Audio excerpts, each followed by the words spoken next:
দিকে কাঁদতেছিল আর বেগে বেগে নিঃশ্বাস নিচ্ছিল।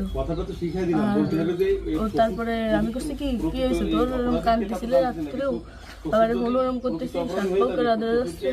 তো তারপরে করছে মানে তাও আমার সাথে এরকম করছে আর হচ্ছে ভাইয়া দরজা খুলে দিছিল। তো আমি করছি আমার এই ঘরের ভিতরে হলো, আমি তো কিছু টের পেলাম না। তো বুঝতে আমার ঘরের বাইরে। আপনাকে একটা ছোট প্রশ্ন করি, কিন্তু আপনি এর আগে তো টেলিভিশন থেকে আপনার ইন্টারভিউ নিয়েছে, আপনি বলছেন যে রাত 8-এর দিক হয়েছে আনুমানিক, তারপরে এই হয়েছে, আপনি মানে এই মাঝের এই কথাগুলো তো আপনি জানেন না। সুন্দর, এখন আপনার কথা ভালো লাগছে, আপনাকে থ্যাংক ইউ।